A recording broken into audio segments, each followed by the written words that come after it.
Hello everyone, good evening. आज हम biology TGT 2021 में वायरस टॉपिक से आए हुए क्वेश्चंस को डिस्कस करेंगे। तो वायरस टॉपिक से 2021 में टोटल 3 क्वेश्चंस आए थे, जिसमें क्वेश्चन नंबर 1 था और क्वेश्चन पेपर के according question number 62 that bacteriophage was discovered bye. Bacteriophage की डिस्कवरी किसने की थी? अब बैक्टीरियोफेज देखकर आप प्लीज़ ये कंफ्यूज मत होइएगा कि ये क्वेश्चन बैक्टीरिया से हो सकता है। बैक्टीरियोफेज एक्चुअली वायरसेस ही होते हैं।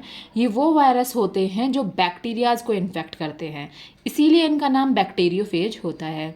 तो bacteriophage was discovered by option number A Lwoff, Horne and Tournier, option number B F W. टॉट and Felix d Herelle, option number C D J. Ivanowsky, option number D Beijerinck. तो इसका correct answer है option number B F W. टॉट and Felix d Herelle. इन दोनों ही scientist ने bacteriophage को डिस्कवर किया था, लेकिन इन दोनों ने इंडिपेंडेंटली इसको डिस्कवर किया था। एफ.डब्ल्यू. टॉट ने 1915 में इसको डिस्कवर किया था और फेलिक्स डी हैरल ने 1917 में इसको डिस्कवर किया था। लेकिन जो बैक्टीरियोफेज नेम है वो फेलिक्स डी हैरल ने ही दिया था। मतलब 1917 से पहले इन वायरसेस को हम बैक्टीरियोफेज नहीं कहते थे। तो एफ.डब्ल्यू. टॉट ने इन वायरसेस को क्या बोला? एफ.डब्ल्यू. टॉट ने, जो कि इन्होंने 1915 में इन वायरसेस को देखा था, तो इन्होंने उनको बोला ultra microscopic virus. Ultra microscopic virus जो कि बैक्टीरियल सेल की लाइसिस के लिए रिस्पॉन्सिबल होते हैं। लाइसिस मतलब बैक्टीरियल सेल के ब्रेकडाउन के लिए रिस्पॉन्सिबल होते हैं। फिर 1917 में फेलिक्स डी हैरल ने दोबारा से इन वायरसेस को की खोज की, उन्हें फिर से देखा और उनका नाम उन्होंने बैक्टीरियोफेज दिया, इसी बेस पर, क्योंकि ये बैक्टीरियल सेल्स को इन्फेक्ट करते हैं या फिर उनकी लाइसिस करते हैं। अब हम बाकी के 3 ऑप्शन इस क्वेश्चन के, बाकी के 3 क्वेश्चन ऑप्शंस को भी हम एक्सप्लोर कर लेते हैं, जिसमें ऑप्शन नंबर ए था लॉफ, हॉर्न एंड टोर्नियर। तो लॉफ, हॉर्न एंड टोर्नियर ये तीनों भी वायरसेस से ही रिलेटेड हैं। इन्होंने वायरसेस का comprehensive system of classifying viruses दिया था। इन्होंने ये सिस्टम 1962 में दिया था। इस सिस्टम को शॉर्टली हम बोलते हैं, their classification system of viruses is known as LHT system. L for Lwoff, H for Horne and T for Tournier. LHT system. अब इसका ऑप्शन नंबर सी, इसको हम देख लेते हैं, जिसमें इन्होंने हमें डी.जे. इवानोस्की का ऑप्शन दिया था। डी.जे. इवानोस्की एक्चुअली यही वो पहले इंसान थे जिन्होंने वायरस को फर्स्ट टाइम डिस्कवर किया था, वायरसेस को पहली बार खोजा था in the year of 1892। DJ. Ivanovsky discovered viruses for the first time in year 1892। इन्होंने जो वायरस खोजा था उसका नाम था tobacco mosaic virus. Tobacco mosaic virus, जिसे हम शॉर्ट फॉर्म में TMV भी बोलते हैं। TMV को इन्होंने, जब ये डी.जे. इवानोस्की टोबैको प्लांट पर वर्क कर रहे थे, तो 1892 में इन्होंने टोबैको की कुछ लीव्स में एक वायरस पाया, जिसका नाम इन्होंने दिया टोबैको मोज़ाइक वायरस। ये टोबैको लीव्स में टोबैको मोज़ाइक डिजीज़ के लिए रिस्पॉन्सिबल होता है, मोज़ाइक डिजीज़ के लिए एक्चुअली टोबैको लीव्स में। ठीक है, now coming to option number D, that is Beijerinck. Beijerinck भी वायरस से रिलेटेड है और इन्होंने वायरसेस के लिए एक बहुत ही वंडरफुल से स्टेटमेंट दिया था, जो स्टेटमेंट था contagium vivum fluidum. Contagium vivum fluidum, जिसका मीनिंग होता है लिविंग इन्फेक्शियस फ्लूइड। ऐसा लिविंग फ्लूइड जो कि इन्फेक्शियस है, जो किसी सेल में इन्फेक्शन कॉज कर सकता है, उसको हम बोलेंगे लिविंग इन्फेक्शियस फ्लूइड, और इनके स्टेटमेंट के according contagium vivum fluidum. Now coming to the next question, that is question number 89, जो ये पूछ रहा है द विरियन इज। विरियन क्या है? Option number A nucleic acid है, option number B capsid, option number C nucleic acid, या फिर ऑप्शन नंबर डी इनमें से, इन तीनों में से कुछ भी नहीं। तो इसका करेक्ट आंसर है और न्यूक्लियो कैप्सिड, ऑप्शन नंबर ए न्यूक्लियो कैप्सिड।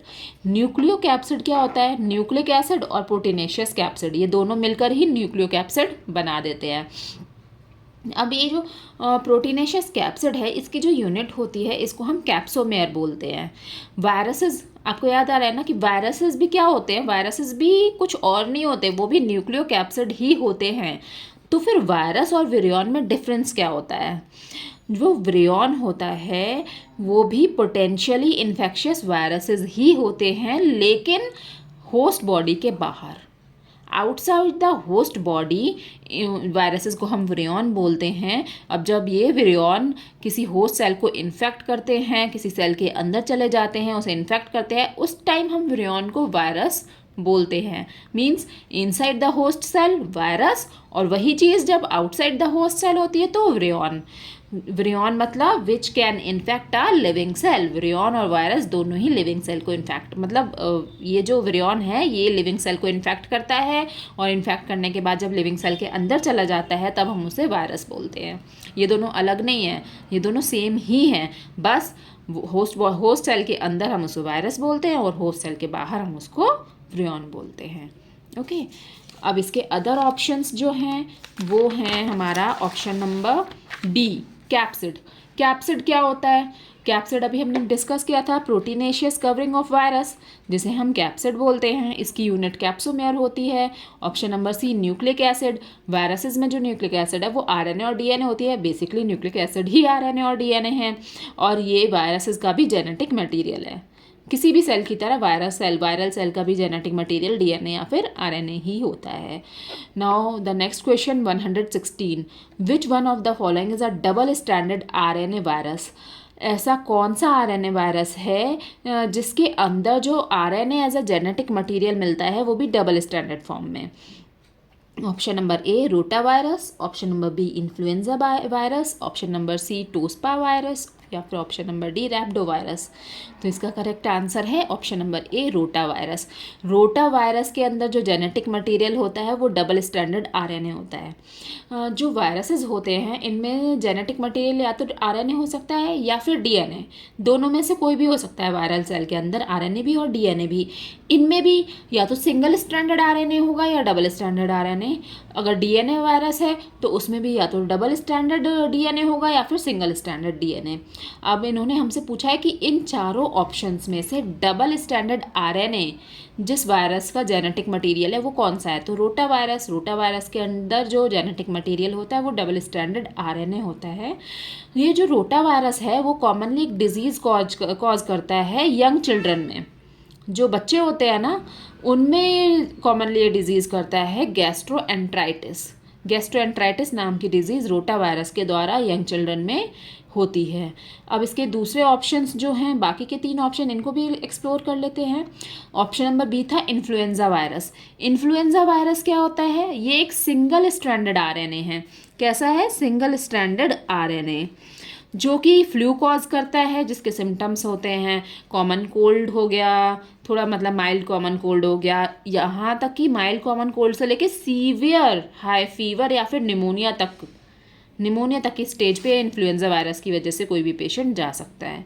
ठीक है। Option number C, tospo virus. Tospo virus क्या होते हैं? ये इनका जेनेटिक मटेरियल भी सिंगल स्ट्रैंडेड आरएनए ही है। ये प्लांट वायरसेस होते हैं जो कि कुछ क्रॉप्स को इन्फेक्ट करते हैं, जैसे कि टोमेटो या पोटैटो की क्रॉप्स को। Option number D, rhabdo virus भी सिंगल स्ट्रैंडेड आरएनए ही है। यानी ये जो चारों ऑप्शन हमें दे रखे थे ये सारे के सारे आरएनए वायरस ही थे। सिर्फ इनमें rota virus double stranded RNA virus है, डबल स्टैंडर्ड आरएनए जिसका जेनेटिक मटेरियल है, और बाकी इन तीनों का genetic material single standard RNA है। रैप्डो वायरस का भी सिंगल स्टैंडर्ड आरएनए इसका जेनेटिक मटेरियल है, और रैप्डो वायरस जो है वो वर्टिब्रेट्स में रेबीज़ कॉज करता है। रेबीज़ तो हम सभी जानते हैं ना, बोलते हैं डॉग बाइट से रेबीज़ हो जाती है ना। तो ये रेबीज़ का जो वायरस है वो रैप्डो वायरस है। Okay, hope you all understand the today's session, जो कि वायरसेस से रिलेटेड क्वेश्चंस थे। Thanks for watching, good evening, bye bye.